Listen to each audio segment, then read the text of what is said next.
Welcome student. In this session we will again discuss class 8 geography chapter 1 resources.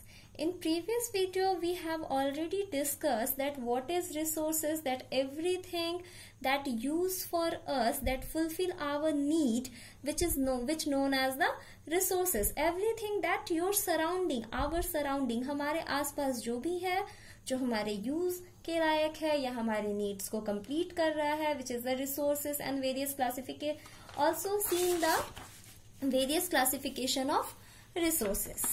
Now let's begin the first classification which is natural resources.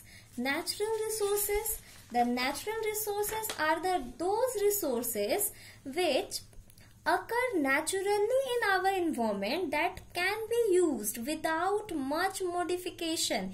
It means the natural resources वो resources हैं जो कि हमारे nature में यानी हमारे environment में पहले से available है और उनको बहुत ज्यादा मॉडिफिकेशन, उनमें बहुत ज्यादा चेंजेस करने की जरूरत नहीं है.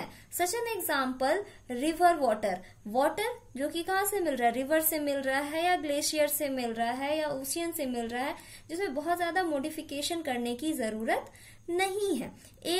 Air that surrounds our environment, surrounds our atmosphere. Air का यूज हम सांस ब्रेथिंग के लिए करते हैं और भी चीजों के लिए करते हैं, तो उसमें बहुत ज्यादा मॉडिफिकेशन करने की जरूरत नहीं है. And the minerals present in soil which directly benefited our plants, उसमें काफी ज्यादा मॉडिफिकेशन की जरूरत नहीं है. Even the animal and plants, animal and such as fishery is very important kind of work for us. जैसे फिशिंग में हम क्या करते हैं, फिश को पकड़ते हैं जो हमारे लिए एक बहुत ही इम्पॉर्टेंट एडिबल प्रोडक्ट है. तो क्या उसमें हम बहुत ज्यादा चेंजेस करते हैं? नहीं, उसमें बहुत ज्यादा चेंजेस करने की जरूरत नहीं है, because it already present in nature. So the natural resources can be further classified into 3 types that it depends upon its utility. यानी natural resources को भी हम 3 पार्ट में, 3 भागों में डिवाइड करते हैं, जो कि बेसिकली इसकी यूटिलिटी यानी इसका यूजेस क्या है, इसके वैल्यूज क्या है, इसका वर्थ क्या है, इस पर डिपेंड करता है. Okay, so first of all we have divided it on the basis of the development level. It divided into further 2 sections, which is the actual and potential resources. The first one is the actual resources. The actual resources which known quantity यानी जिसकी quantity हमें पता हो. The actual resources are those which have been surveyed and their quantity determined, यानी जिसको proper survey किया गया है, जहां प्रॉपर सर्वे कर ली गई है और इसकी क्वांटिटी हमें पता है. सपोज कि किसी एरिया में हमें पता है कि यहाँ पे कोल डिपॉजिट है और इस एरिया की सर्वे करने के बाद हम यह बता सकते हैं कि यहाँ पे कितना कोल डिपॉजिट है और हमारे यूज में वो कितने दिन तक आएगा. तो ये कैसा रिसोर्स हो गया हमारे लिए? एक्चुअल रिसोर्स, जिसका एट प्रेजेंट हम यूज कर रहे हैं, such as petroleum, natural gas, coal and other minerals that deposited on earth. देखो यहाँ एग्जांपल भी दिया है, that petroleum, natural gas obtain from the Mumbai offshore fields. Mumbai में सी से निकाला जाता है at Mumbai high and also in Digboi in Assam.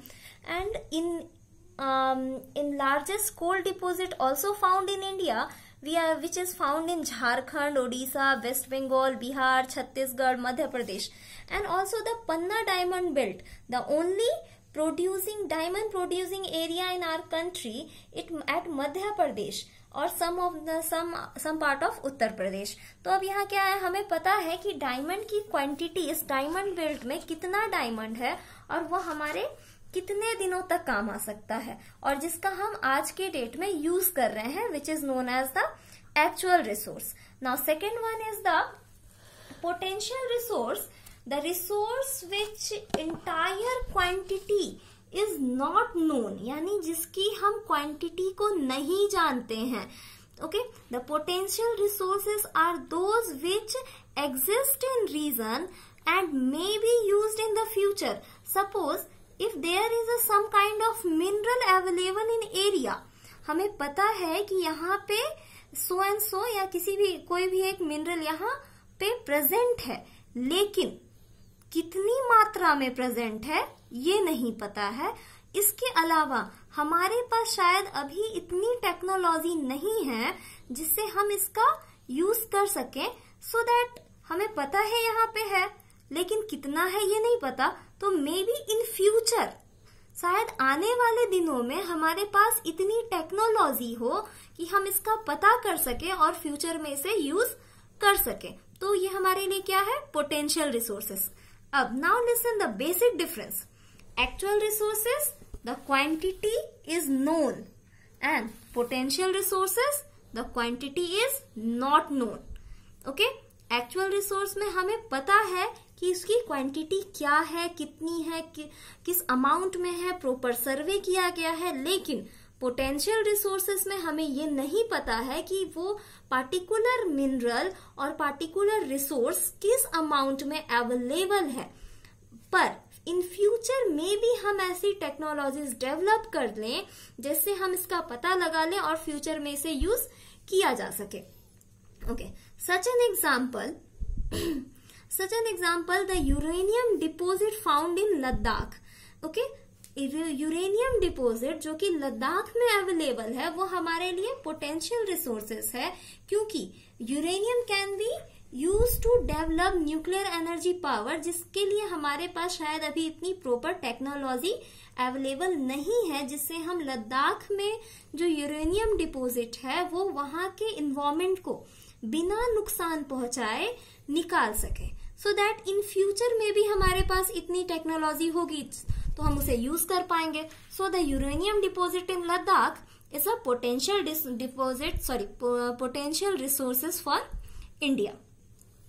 So the many mineral oil deposit exist in world। अब इस तरह से हम देखते हैं कि वर्ल्ड में बहुत सारी, हो सकता है वर्ल्ड में बहुत सारी मिनरल ऑयल डिपोजिट हो in ocean, in sea and also some land area, जिनके बारे में अभी हमें पता नहीं है, या फिर पता है तो हम उसको यूटिलाइज नहीं कर पा रहे हैं। हो सकता है इन फ्यूचर हम इसको ड्रिल कर लें, निकाल लें और यूज कर लें। तो अब यहाँ पे सवाल उठता है कि क्या कभी ऐसा हुआ है कि पहले पार्टिकुलर रिसोर्स जो थी वो हमारे लिए पोटेंशियल रिसोर्स थी और आज के रेट में यानी करंट टाइम में हम उसको यूज कर पा रहे हैं। Yes, there is a resource, wind.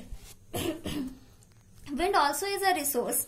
As I say earlier, that everything that fulfill our demand that we have used, it known as resources। तो एयर कुछ ऐसे, दुनिया के कुछ ऐसे रीजन्स भी हैं जहां हवा काफी मात्रा में अवेलेबल है, बहुत तेज हवा चलती है जिसका यूज हम विंड मिल चलाने के लिए कर सकते हैं। लेकिन कुछ समय तक पहले वो हमारे लिए क्या था, एक पोटेंशियल रिसोर्स था। हम जानते हैं कि वहां पे वो अवेलेबल है, वह काफी तेज गति से यानी काफी तेज रफ्तार से हवा चल रही है, लेकिन हम उसका यूज नहीं कर पा रहे थे, हम उस विंड को हार्नेस नहीं कर पा रहे थे। लेकिन आज हम एबल हैं उस पोटेंशियल रिसोर्स को यूज करने में। कहाँ पे? In Netherland and also in India, Gujarat and Tamil Nadu coast.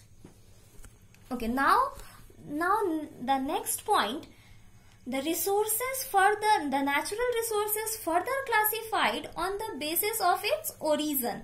Okay, yesterday we have already seen that the natural resources classify on the basis of its origin, यानी इनकी उत्पत्ति के आधार पर, यानी रिसोर्सेस कैसे बने हैं इसके लेवल पर हम इसको अगेन दो पार्ट में डिवाइड करते हैं, which is the biotic resource और abiotic resource। Biotic resource, it means living world like animals and plants, and abiotic resource which is non-living world, soil, rock, minerals, river, etc। So according to the origin of resource, it can be classified in two type, biotic and abiotic।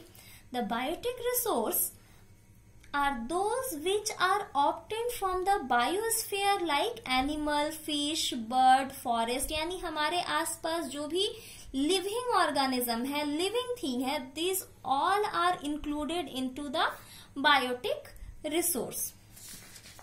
And Now the abiotic resource, the abiotic resource are non-living thing, यानी हमारे आसपास जितनी भी abiotic या non-living thing available है, like water, air, mineral and like silver, gold, copper, iron, these all are known as the abiotic resource for us. Okay, this is enough for the today class. And as homework, in yesterday video we have already seen this chart, so you have to complete this chart, okay, in which there is a 3 column, it's a numbering column and it's a name of resource and its utility, यानी हमें यहाँ 10 resources का नाम लिखना है जो हमारे आसपास हैं और उनकी यूटिलिटीज को यहाँ लिखना है, यानी हम उसे कैसे यूज कर रहे हैं। देखो यहाँ एक्टिविटी में लिखा हुआ है द यूज और utility of an item make it a resource, यानी किसी भी रिसोर्स की जो यूजेस है, किसी भी चीज की जो यूजेस है वो उसे एक रिसोर्स में कन्वर्ट कर देती हैं। And every resource has some value, हर रिसोर्स का अपना एक वैल्यू होता है, उसकी अपनी एक वर्थ होती है, जो कि हम लोग ऑलरेडी पढ़ चुके हैं। So look around your house, यानी अपने आसपास देखो, अपने घर में देखो, and any 10 resource that you use frequently, यानी ऐसे रिसोर्स जिनका तुम डेली लाइफ में यूज करते हो, इनको मेंशन करना। Also mention the utility that resource, one is the mention as a example, यानी जैसे यहाँ पे एक एग्जाम्पल दिया हुआ है लेडर, सीढ़ी का यूज हम क्यों करते हैं? टू रीच द लॉफ्ट, ऊंचाई पे पहुंचने के लिए, जहां फैन हो, लाइट्स हो और सीलिंग तक पहुंचने के लिए इसका यूज करते हैं। तो सिमिलरली आपको ऐसे 10 रिसोर्सेस का नाम लिखना है और यहाँ पे उनकी यूटिलिटी और यूजेस का नाम लिखना है जो आपके सराउंड में हो। This is your today's homework. Okay, thank you class.